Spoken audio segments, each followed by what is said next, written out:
네, 마지막 세션입니다. 이제 마지막 세션은 NFV 관련돼 가지고 아토리서치의 소영주 이사님 게스트모셨습니다. 안녕하세요. 안녕하세요. 네. 자, 먼저 아토리서치가 네. 어떤 회사인지 네. 이제 이거는 기술회사죠, 기술벤처죠, 그죠? 네, 맞습니다. 아토리서치는 사실 제가 아토리서치라고 소개를 드리면은 리서치란 말 때문에 네. 설문조사 회사냐, 연구소냐 이런 네. 말씀 많이 듣는데요. 전 처음에 들었을 때 네. 아톰을 생각해가지고 로봇 하는 그런 말씀 처음 들어보는데요. 네. 네, 아토리서치는 소프트웨어 개발회사입니다. 네. 그래서 처음에 이제 저희 대표님께서 인텔 박차고 나오셔서 네트워크 소프트웨어를 한번 해보자 네. 시작하셔서 다른 네트워크 소프트웨어 주로 하다가 요즘은 이제 SDN NFV 관련해서 네. SDN 컨트롤러 오벨이라는 제품도 만들고 오늘 네. 소개드릴 NFV 컨트롤러 NFV 제품 아테네 같은 것도 만들어서 SDN NFV 소프트웨어 솔루션을 만드는 기술 벤처입니다. 네. 어떻습니까? 이제 일단 NFV 정의 좀 말씀해 주시죠. 네. NFV요? 네. 그러니까 사실은 앞선 세션에서 SNS에서 그리고 PD님도 잘 말씀해 주셨지만 네. 좀 간략하게 진짜 퉁쳐서 말씀드리자면 패킷을 보면 NFV고요. 패킷을 안 보면 SDN입니다. 간단하게 말씀드리면 좀 다른 용어 말씀드리자면 앞선 세션에서 PD님께서 말씀하셨듯이 컨트롤 플레인, 어떤 네트워크 장비의 컨트롤 플레인을 소프트웨어화한 것이 SDN, 데이터 플레인을 소프트웨어화해서 가상화시킨 것이 NFV입니다. 아이씨. 네, 그래서 NFV하고 SDN은 좀 약간 독립적인 기술이라서 상호 보완할 수 있는 기술입니다. 저 컨트롤 데이터 플레인 하니까 또 이해가 더 쉽게 되네요. 네, 그래서 NFV는 주로 패킷을 많이 봐야 되는 보안 장비, 로드 밸런서 이런 것들을 가상화하는 기술이 NFV라고 할 수 있습니다. 결국은 이제 SDN, NFV건 모든 것이 이제 세상이 다 가상의 시대로 가는 것 같아요. 그죠? 모든 것이 것이다. 그렇죠. 있습니다. 그러니까 디지털하고 피지컬하고 이제 구분이 잘 안 되는 그런 세상이 오는 것 같은데요. 말씀 들어보니까. 네, 맞습니다. 그래서 하드웨어는 점점 더 커먼한 하드웨어로 싸게 하는 것들도 돼 있고 모든 복잡한 로직이나 이런 것들은 다 소프트웨어로 올라가는 쪽으로 추세가 되어가고 있습니다. 네. 어떻습니까? 지금 이제 사실 말만 들으면 이제 좋잖아요. 좋은데 필드에서 실제로 이제 이사님께서 이제 또 느껴보신 이제 NFV 관련돼 가지고 그 시장의 반응이랄까? 수요 같은 것들은 어떤 것 같아요? 예전에 한 2년 전 이럴 때만 해도 일단 저희 제품 솔루션을 설명드리려면은 SDN이나 NFV 기술 먼저 설명을 드렸어야 돼요. NFV가 뭔지도 모르시니까. 전도사처럼. 네. 근데 요즘은 도리어 이제 예를 들면은 클라우드가 워낙 대세니까 클라우드를 구축하고 나서 서버 클라우드를 막 하다 보니까 서버들은 다 클라우드가 됐는데 네트워크 장비는 여전히 옛날이랑 똑같으니까 이거 뭔가 클라우드에서 편해진 것 같긴 한데 실제 사용하기가 별로 안 편하다. 이쪽은 뭔가 어떻게 해결해 줄 수 없느냐라는 식으로 많이 도리어 저희 쪽에서 요청이 오거든요. 그럼 저희가 딱 그건 NFV로 해결하시면 됩니다. 즉 네트워크 장비의 클라우드화가 NFV입니다. 그래서 기존에 물리 박스로 혼재되어 있던 장비들을 가상화해서 하나의 박스 또는 몇 개의 커머디티 하드웨어에 올려서 네트워크 펑션들, IDS 보안 장비 같은 것들은 지금 CDN 또는 웹 가속기 같은 것까지 올려서 네트워크 장비를 갖다가 가상화시켜서 그러니까 네트워크 장비들도 클라우드처럼 사용할 수 있게 한다. 이렇게 되면은 여러 장비를 묶어서 쓸 수도 있으니까 비용도 절감되고 운영도 훨씬 편해지는 장점이 있습니다. 그러면 지금 이제 이런 NFV 네트워크 기능 가상화를 이제 도입하려는 애들은 일단 서버 가상화라든지 수요 가상화 일단 좀 된 데가 이거에 대한 수요가 더 많겠네요. 네, 그쪽이 좀 많긴 한데요. 꼭 서버 쪽이 가상화, 즉 서버 쪽에 클라우드를 도입한 데만 할 수 있는 건 아닙니다. 그러니까 서버 쪽이 클라우드가 돼 있으면 네트워크 쪽도 클라우드를 안 하면 이점이 좀 적어지니까 도리어 저희 쪽한테 많이 콘택이 이미 들어오는 상황이고요. 서버 쪽에 가상화 안 돼 있다도 예를 들면 사내망 같은 데서 앞단에 보안 박스라든가 이런저런 박스를 여러 개 둬야 돼. 우리는 이렇게 박스 여러 개 필요 없는데 그냥 서너 개 필요하니까 결국 박스를 4개씩 사야 될 때 가상화에 3박스에 올릴 수 있는 이런 건 이제 굳이 안쪽에 클라우드가 아니더라도 NFV의 장점을 확실히 얻을 수 있죠. 그러니까 비용 절감을 위해 가지고. 네, 맞습니다. 사실 여러 가지 NFV 또는 SDN 도입할 때 여러 가지 유연성 이런 얘기 하는데 결국 그것으로부터 도입되는 거는 비용이죠. 운영 비용이 줄어드는 측면이 있습니다. 요즘같이 특히 이제 불황, 경제 어려울 때는 그런 게 더 부각이 되는 것 같아요. 네, 그렇습니다. 자, 그리고 이제 여기 보면 맨 밑에 어떤 커머디티 보면 이제 다 이런 스토리지가 네트워크가 돼 있어야 되는데 그러면 이런 커머디티 장비가 분야별로 네트워크, 서버, 스토리지 이런 게 굉장히 퀄리티도 있는 것들이 굉장히 많이 나와야 될 거 아닙니까? 이런 것들 어떻게 요새 추세가 많이 나오고 있습니까? 어떻습니까? 그러니까 이제 네트워크 장비 같은 경우에는 전용 장비, 무슨 로드 밸런서용, IDS용 전용 장비가 보통 있기 때문에 전용 장비 쪽으로 많이 가는데 NFV는 아까 말씀드렸다시피 그 기능이 다 가상화 돼서 VM 위에 올라가기 때문에 네네. 밑에 하드웨어는 사실 중요하지 않습니다. 그렇죠. 가상에서 올라가는 그래서 네네. 밑에 하드웨어는 일반적으로 많이들 쓰이는 서버를 씁니다. 네. 근데 일반적으로 서버는 요새 클라우드도 구성하고 하기 때문에 그냥 x86 서버 이미 검증이 돼서 수십 년 동안 많이 쓰던 거기다 가장 그래서 가격대 성능비가 좋은 서버를 갖다 놓고 그 외에 소프트웨어만 가상에서 올리면 되기 때문에 그러니까 검증된 하드웨어. 밑에 하드웨어는 그냥 x86 서버를 쓴다. 네, x86 서버. 거기다 x86 서버가 특이한 하드웨어를 새로 만든 게 아니고 이미 몇십 년 동안 쓰던 폼팩터이기 때문에 괜찮습니다. 자, 지금 이제 NFV 같은 거 이렇게 보면 여러 가지 이제 좋은 점 많잖아요. 네. 그러면 이제 모든 금방 다 도입할 것 같은데 네. 이게 더딘 이유는 네. 뭐라 생각하세요? 가장 큰 이유가 뭐라 생각하십니까? 가장 큰 이유는 사실은 기술에 대한 약간 아직은 거부감? 그러니까 새로운 기술에 대한 두려움인 거죠. 그러니까 기존에 이제 많이들 들으셨는데 기존에 특히나 네트워크 분야가 좀 보수적이시기 때문에 특히 다운되면 1초라도 다운되면 안 되는 부분이라서 이제 NFV가 좋을 것 같아서 도입은 하고 싶은데 성능이나 아니면 실제 돌아가는 걸 한 번도 보신 적이 없는 분이 많기 때문에 예, 좋긴 한데 한번 보자 하는 분들이 많아서 저희가 실제로 POC를 많이 한다거나 실제 사례를 많이 설명드리고 있습니다. 네. 자, 이 제품명이 이제 아테네. 예. 왜 이름을 아테네로 지으셨나요? 사실은 아테네라는 게 그 도시 이름이기도 하고요. 네. 그 그리스 여신의 이름이기도 한데 굉장히 똑똑합니다. 방패 이지스라는 방패도 들고 있기도 하고 그래서 이제 저희가 원래 보안 박스 이런 주로 이제 NFV가 보안 쪽에 좀 많이 얘기를 하고 있기 때문에 다른 펑션도 올라오고 있지만 만능 모든 것을 막아내고 뭐든지 올려놓을 수 있다는 똑똑한 스마트한 박스다라는 측면에서 아테네라는 이름이 지어놨습니다. 네. 아까 이제 이런 것을 할 때 이게 뭐 가상화되니까 이제 안 보이고 그러니까 좀 두렵다고 그러시잖아요. 그렇다면 이걸 도입해가지고 쓸 때 사용자가 굉장히 쉽게 이걸 좀 보고 뭔가 해볼 수 있는 그런 것이 중요할 것 같아요. 그 UX 같은 것들, 그런 점은 어떻습니까? 그래서 저희가 이제 기존에 그 NFV다라고 하면은 오픈스택 같은 클라우드를 일단 깔고 뭘 깔고 굉장히 복잡하게 설명하거든요. 그래서 일단은 저희는 아테네 박스를 x86 카드를 쫙 깔아놓고 나면은 그 다음부터는 저희가 그런 박스, 물리적 박스는 생각하지 말고 기존의 네트워크를 관리하신 분들이 네트워크를 뭔가 새로 바꾸거나 새로 뭔가 장비를 도입할 때는 그림을 그립니다. 분명히 네트워크 구성도를 그려야 되죠. 그렇죠.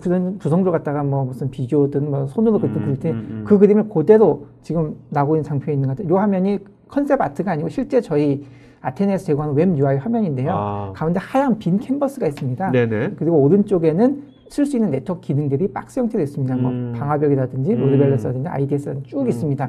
종류별로 있으니까 그냥 끌어다 놓고 끌어다 놓으면 장비를 사다 설치해서 전원 온하는 거랑 똑같고요. 네. 그 사이에 이제 선을 쭉쭉쭉 그림을 그리면 네트워크 케이블을 케이블링하는 거랑 똑같습니다. 네. 그 상태에서 박스들을 클릭해서 설정을 하게 되면 기존 즉 네트워크 그림 그리는 식으로 바로 네트워크 장비를 갖다 디플로이 할 수 있는 그런 식으로 직관적으로 구성해놨습니다. 이 화면을 보니까 진짜 앞으로 시대는요.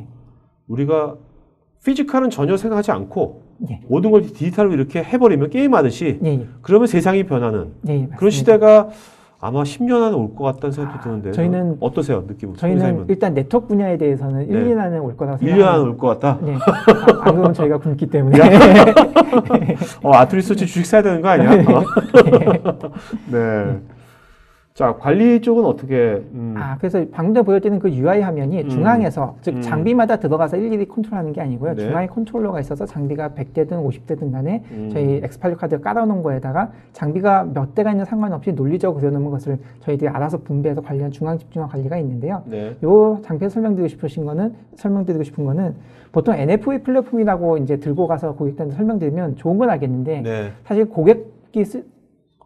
고객이 알고 싶은 건 무슨 기능을 쓸 수 있느냐가 좀 중요하거든요. 그렇죠. 아무거나 올릴 수 있습니다 가지고는 그래서 뭘 하라고 하거든요. 저희가 기본적으로 제공하는 그 네트워크 기능이 세 종류로 일반적 VM 기반의 저희가 자체적으로 제공하는 것들이 있고 저희가 SDN 기반을 제공하는 게 있고 근데 사실 보안이나 이런 쪽은 기존에 쓰시던 것들이 있어요. 그러니까 저희가 이거 쓰세요 하고 들어도 기존에 예를 들면 뭐 안랩이라든가 체크포인트 같은 다른 쓰시던 선호하시는 게 있으면 저희는 파트너십을 통해서 기존에 다른 벤더들의 VM 기반 솔루션을 저희가 얹어서 같이 서비스 해드리고 있습니다. 그러니까 기존에 기존에 안랩에 유튜브 장비다. 그럼 그것을 이제 그 NFV를 만들어가지고요, 컴포너를 만들어가지고요 하는 거네요. 그럼 이런 데하고 이런 회사들하고의 제휴가 굉장히 중요하겠네요. 그래서 저희가 어떻습니까? 이런 회사들 만나서 같이 제휴를 논의하면 여기도 그런 거에 굉장히 호의적이고 적극적인가 어떤가요?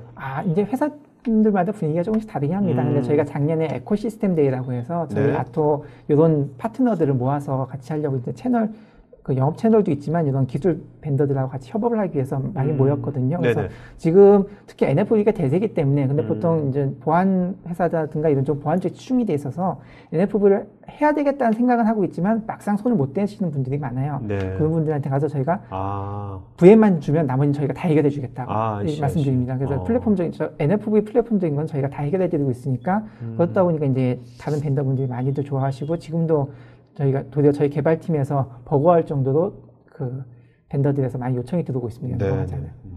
그거를 뭐 그다음에 이제 VM만 주면 되면 일반적으로 그 과정이나 기간은 오래 걸리지 않습니까? 네, 일단 그 연동하기 위한 기간은 저희가 이제 한 2주 정도 잡고 있는데요. 그러니까 사실 설치가 문제가 아니고 그러니까 새로운 VM 예를 들면 저희가 뭐 주니퍼 방화벽을 올리겠다. 그때 주니퍼 쪽에서 VM을 주신다. 라고는 저희는 실제로 연동 같은 거 뭐 일주일 안에 되는데 테스트 이것저것 해봐야 되니까 한 2주면 새로운 VM 올리는 것이 어렵지 않습니다. 네.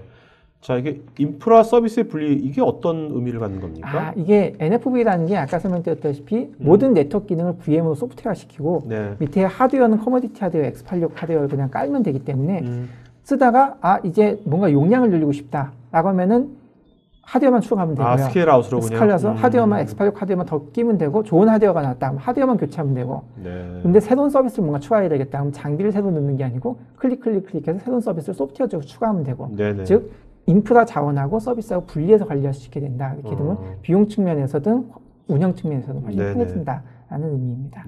이렇게 되면은 사실 인프라나 담당 설명이긴 한데 인프라나 이런 것 때문에 실제 디플로이 서비스에 대한 변경이나 추가하는 데 일정도 훨씬 빨라지게 되어 있습니다.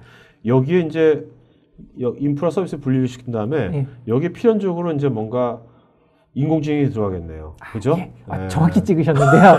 일단 그쪽은 너무 어드밴스한 기능이라서 이제 고객님들한테 아직은 어필하고 있지는 않습니다. 약간 네트워크 쪽이 저희가 자동으로 뭔가를 한다고 하면 되게 싫어하시더라고요. 도와드리는 건 괜찮은데 그래서 그쪽도 저희가 AI 같은 것도 준비하고 있습니다.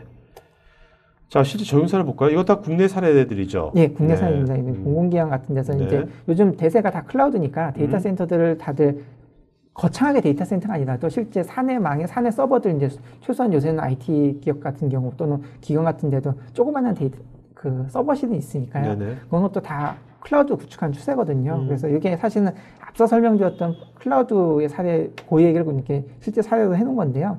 실제 고객분께서 서버 쪽을 클라우드로 만들어 놨는데, 이제 그렇게 되면 부서별로, 웹서버 10개 주세요 해서 만들어 놨는데, 웹서버에 대한 로드 밸런스를 새로 만들려니까 장비를 또 새로 사거나 기존 장비에 설정을 하는 건 클라우드가 좀 안 되니까 되게 불편하신 거예요. 그러면 네트워크 장비도 뭔가 클라우드처럼 못 되게 하느냐. 그래서 저희가 직접 들어가서 네트워크 장비, 특히 이 사이트 같은 경우에는 로드 밸런서, 지금 L4라고 저희가 적어놓긴 했는데 사실 L7이고요. L7 로드 밸런서와 부서별로 라우팅도 따라할 수 있게 라우터를 가상화시켜서 올려드려서 부서별로 뭔가 어떤 팀별로 그 서버들 갖다 가상화해서 새로 만들 때 거기에 맞는 가상 네트워크를 올려주는 거고요. 이 부분에 대해서 이제 아까도 말씀드렸다시피 신기능을 추가하는 거기 때문에 성능이나 또는 이제 장애 같은 거에 대해서 되게 불안한 점이 많으시거든요. 그래서 직접 저희가 HA 기능까지 다 넣어서 무중단 서비스 가능하게 했고 성능도 탱지급으로 되는 걸 만족시킨 상태입니다. 그럼 이 공공기관 이 데이터 센터에서 실제로 이게 운영이 되고 있는 겁니까 지금 이게? 네, 운영되고 있습니다. 사실 공공기관 같은 데서 이런 거 굉장히 장애나 이런 것들 굉장히 더 두려워하실 것 같아서. 이건 민간 기업인가요? 그래서 지금까지 앞에서 쭉 스토리 설명드렸을 때 피디님도 정확히 지적하셨는데 클라우드에 좀 최적화된 면이 있습니다. 그래서 서버가 클라우드가 되면은 네트워크 클라우드 돼야 되니까 NFV 쓰는 게 훨씬 맞다. 근데 꼭 클라우드 필요는 없습니다. 그래서 그거에 대한 사례인데요. 실제 제조업하는 회사의 사내망입니다. 실제 공장 네트워크는 아니지만 사내망인데 제조업 IT 기업이 아니다 보니까 사내 IT 담당자가 많지가 않아요. 그래서 사내망이 제대로 관리되고 있지 않았습니다. 그런데 그렇다고 이제 방화벽도 넣어야 되고 VPN도 넣어야 되고 이것저것 많이 넣어야 되면 장비 사는 것도 그렇고 관리할 사람도 없고 복잡하니까 거기에 저희 박스 하나만 넣으면 지금 하나 넣은 상태에서 방화벽과 IDS를 동시에 돌리고 있습니다. 그 안에서 여기 이제 추가적으로 나중에 고객분이 쓰시다가 이제 필요한 게 있으면 QoS도 걸 수 있고 VPN도 넣을 수 있고 장비 추가 없이 VM만 더 올리면 된다라는 컨셉으로 이제 하나 박스로 만능 박스로 해결된다 해서 통합 보안 박스로 들어가서 지금 현재 운영되고 있습니다. 어플라이언스 같은 게 있는 겁니까? 네, 그렇죠. 그러니까 사실은 저희가 소프트웨어 벤처이기 때문에 소프트웨어 패키지도 돼 있고 아까 말씀드린 클라우드 사이트 같은 경우에는 실제 서버를 준비해놓고 있으면 저희가 깔아드렸는데 이런 회사 같은 경우에는 그런 건 못하고 일단 박스도 어플라이언스 형태로 공급해달라 하시는 분들이 계셔서 그런 분들한테는 저희가 실제로 X86 서버 위에다 저희가 올려서 어플라이언스 형태로 공급하고 있습니다. 그럼 이것을 뭐 실제로 이걸 다 피지컬하고 사실 때보다 비용 절감은 확실히 많이 되겠네요. 예, 그렇습니다. 그래서 크게 두 가지인데 하나는 지금 요 사례 같이 박스, 피지컬 박스 여러 대 살 걸 한 개도 묻는 부분이 네네. 있고 하나는 이제 마치 미리미리 사둘 필요 없이 그리고 10G급 이상의 비싼 하드웨어 대신에 커머디티 하드웨어를 쓰기 때문에 또 비용 절감이 되고 초반에 말씀드렸지만 NFV가 결국은 이런저런 장점이 있지만 귀결되는 것은 비용 절약입니다. 네, 알겠습니다. 자, 그럼 이제 그 질의응답 시간 들어갈 테니까 이사님도 질문자에서 한 분, 네, 좀 그 이름을 일단 불러주십시오. 이승호님, 자주 발생되는 오류 및 장애를 수집해서 자동 해결할 수 있는 기능 등이 있을까요? AI까지는 아니더라도 반복되는 오류 해결을 위한 기능이요. 운영자 시간을 세이브할 수 있는 기능이라고 생각하면 될 것 같습니다. 네, 일단 저희가 약간 네트워크 클라우드 개념이기 때문에 HA랑 오토스케일링 같은 걸 무조건 걸어놓기 때문에 일단 기본적으로 장애 대응은 무정도 서비스가 됩니다. 근데 이제 뭐 여러 가지 설정 이유도 뭐든 장애가 있을 수 있죠. 그래서 내부적으로 저희가 VNF들, 그 네트워크 기능들에 의존하지 않고 저희 NF 플랫폼 입장에서 노티피케이션이나 트러블 슈팅 가이드 같은 게 다 나옵니다. 그래서 예를 들면 어떤 VM이 죽었다라고 하면은 저희 운영 화면에 어떤 VM이 죽어서 그에 대한 액티브 스탠바이가 바뀌었고 왜 죽었고 하는 이유가 다 나오고 이에 대한 원인을 파악하려면 어떤 페이지를 봐야 되느냐 하는 가이드가 다 나가고 있습니다. 네. 홍수호님, 기술적으로 숙련된 엔지니어가 필요하지 않을까요? 소프트웨어를 잘 모르면 위급 시에 어떻게 조치를 취하나요? 좀 전에 질문하신 얘기는 좀 비슷한 것 같긴 한데요. 도리어 좀 쉽습니다. 즉 하드웨어 장애 같은 거는 그 기존 X86 하드웨어 같은 경우가 갈아 끼면 그만인 거고 소프트웨어 장애 같은 경우에는 저희가 무조건 HA나 오토스케일링한테 일단 무중단은 되고요. 장애 분석, 그럼 왜 났느냐, 서비스는 중단이 안 되지만 왜 났느냐 분석하기 위해서 저희가 각종 로그 같은 거, 그리고 원인 분석 같은 거 로그를 갖다 지금 빅데이터 처리를 해가지고 일렉스틱 서치나 인플럭스DB에 다 쌓아놓고 있거든요. 후 처리로 원인 분석하기 훨씬 더 쉽습니다. 일단은 무조건 내버두고요. 자, 다음 윤영환님, QoS나 접근 제어 등 구조적인 기능도 제공하는지요? 네, 제공합니다. 사실은 이런 기능에 대한 거는 NFV 중에서 저희 플랫폼 입장이고 VNF에서 제공하는 것들인데 이런 것들을 요청하신 분들이 많기 때문에 저희 자체 솔루션, 저희 자체 VNF로서도 제공을 하고 서드파티 VNF로서도 제공을 하고 있습니다. 네. 자, 그 다음에 이승호님, 특히 제조회사 IT 담당자는 네트워크 관련해서 상당히 보수적인데요. 제조 기업을 설득하실 때 팁이 있다면 뭐가 있습니까? 굉장히 좋으신 질문인데요. 그러니까 네트워크 현실적인 질문인 거죠? 그렇죠. 그러니까 사실은 이건 영업분들이 대답해야 되는 거긴 한데 사실 네트워크 담당자분들이 원래 보수적인데 제조업체는 더더욱 보수적이죠. 공장에 있으면 큰일 나니까요. 그렇죠. 그런 측면에서 저희가 말씀드린 건 겁니다. 그러니까 네트워크가 원래 어렵기 때문에 하드웨어 기반이 있으면 이 장비가 장애가 나면은 그 장비 회사 불러야 되고 이 장비가 장애가 이 장비 회사 불러야 되고 일단 대응 자체가 느립니다. 아무래도. 근데 저희는 소프트웨어적으로 HA라든가 오토스케일링이라든가 걸 플랫폼 입장에서 VNF가 장애 나더라도 플랫폼 입장에서 일단 무진장 서비스를 제공을 하고 그다음에 그에 대한 후처리 작업을 나중에 불러서 할 수 있는 정도 하기 때문에 네트워크 담당자들한테는 장애가 일단 훨씬 덜 나고 나더라도 일단 중단되지는 않는다. 무진장 서비스는 무조건 제공한다라는 측면에서 설득을 하고 있습니다. 나기무님, 작년에 미래부 장관상을 수상하셨는데 타사 솔루션에 대해서 특장점과 성능에 대한 검증은 되었는지요? 어떻게 하셨을까요? 저희 시청자분들 다 수준이 다 있으십니다. 네. 감사합니다. 저희 회사 이렇게 알아봐 주셔서. 저희 시청자분들이 그냥 뭐 백수분들이 아니겠어요. 시간 있어서 오시는 게 아니거든요, 지금. 사실 NFV 솔루션이 많지가 않습니다.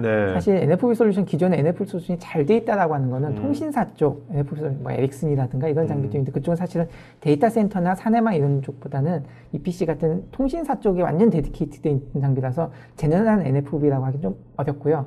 데이터 센터나 일반 사내망 쪽 NFV 솔루션은 지금까지는 제대로 된 어떻게 보면 엔드-투-엔드 솔루션이 없습니다. 그러니까 저희는 이런 식으로 얘기하거든요. 지금까지 NFV 솔루션이라고 나온 것들, 특히나 국내에서 보실 수 있는 건 대부분 조립 PC입니다. 즉 부품 인프라는 이거 쓰고 VNF는 이거 쓰고 이거 써서 알아서 조립해 쓰시면 다 들어갑니다. 근데 저희는 아까 보여드린 UI처럼 엔드-투-엔드, 저희는 대기업 PC에 가깝습니다. 그러니까 뭐 저희 것만 쓰는 완전히 벤더 종속적이진 않지만 일단 엔드-투-엔드 솔루션은 이거 한 박스 갖다 쓰시면 만들어서 쓰고 쓸 수 있는 VNF까지 토탈 패키지로 다 같이 제공해 드리되 이 VNF 쓰기 싫으면 당근 꽂을 수 있게 벤더 종속성을 살피는 상태로. 뭔가 전략과 아키텍처를 갖고서 접근하시는 거죠? 신동환님, 기본적으로 소프트웨어로 망분리도 가능할 것 같은데 맞는지요? 기존 물리적 망분리랑 상충되는 건 아닌지요? 아니면 같이 혼용할 수 있는 건지요? 망분리에 관심 있는 분들이 많으시네요. 사실 망분리가 크게 두 가지 나눌 수 있을 것 같습니다. 실제 네트워크 입장에서 망분리는 SDN 솔루션을 하는 게 맞습니다. 아까 Snet 쪽에서도 말씀하셨다시피. 네. 다만 보안 장비라든가 로드맵에서는 네트워크 장비도 분리가 돼야 되거든요. 그건 네. VM 기반으로 하는 게 맞아서 즉 망분리를 제대로 하시려면 SDN 솔루션과 NFV 솔루션을 같이 쓰시는 게 맞고요. 그런 측면에서 NFV 솔루션도 망분리에 좀 들어갈 수 있는 부분이긴 합니다. 이소님, NFV를 도입할 때 중요한 것이 다른 공급업체 솔루션과 호환성인 것 같은데요. 호환성 관련해서 프로젝트 진행하면서 가장 어려웠던 사례가 있으면 소개 부탁드립니다. 사실은 크게 어렵진 않습니다. 그러니까 사실은 저희가 VNF 같은 경우에는 초창기에는 저희가 다른 벤더들 보안 솔루션이랑 연동하면서 저희 API를 제공을 했어요. 네. 근데 저희 API에 맞춰서 제공해 주기가 쉽지가 않더라고요. 그게 아니고 이제 요즘은 저희가 아키텍처 아예 바꿔서 벤더 입장에서 아무것도 안 해주셔도 저희가 알아서 연동하는 VM만 주세요. 예. 알아서 다 해드릴게요. 그래서 연동에는 큰 문제가 없습니다. 그리고 특히 그 VM 쪽은 그렇고 실제 레가시 장비하고는 레가시 장비는 저희가 그냥 레가시 보안이든 그러니까 레가시 LB든 레가시 IDS든 이걸로 보이기 때문에 네. 연동에는 큰 문제는 없습니다. 알겠습니다. 자, 오늘 질문하신 분 중에서 한 분 이름 불러주시죠. 아까 이승호님. 네. 핵심을 찔러주신 것 같아서 네. 이승호님 뽑겠습니다. 자, 이승호님 본인 저희 스태프 이메일로 이름 주소 핸드폰 이메일로 경품해드리겠고요. 마지막 한 말씀 맞추러 갈까요? 네. 제가 오늘 사실은 이번 방송이 처음이라서 준비를 데모를 별거 없죠 해보니까 그렇죠. 데모를 좀 준비를 했으면 좋았을 것 같은데 환경을 잘못해서 준비를 못했는데요. 유튜브 같은 데서 아토리서치 치시면 저희가 저희 솔루션, 요 NFV 솔루션 말고도 SN 솔루션, 네트워크 관조 솔루션이 다 있는데 그런 것들에 대한 사용 데모 같은 동영상 다 올려놨으니까요. 그 관련된 한번 봐주시고 관심 있으시면 연락 주시면 좋을 것 같습니다. 알겠습니다. 자, 여러분 오늘 여러분 적극 참여해주셔서 좋은 방송 된 것 같고요. 다음 주 화요일 날 2월 14일 날 화요일 날 오전 10시 30분서부터는요. 우리가 네트워크에서 흘러다니는 그런 빅데이터가 여러 가지가 아니라 와이어 데이터 어떻게 분석할 건지 네트워크에 들어가는 데이터 시각화, 공간 데이터 어떻게 시각화할 건지 그런 이제 데이터 분석 관련된 시간이니까요. 관심 있는 분들은 다음 주 화요일 날 10시 반에 참여하시면 되겠습니다. 자, 오늘 이걸 마치도록 하겠습니다. 고맙습니다.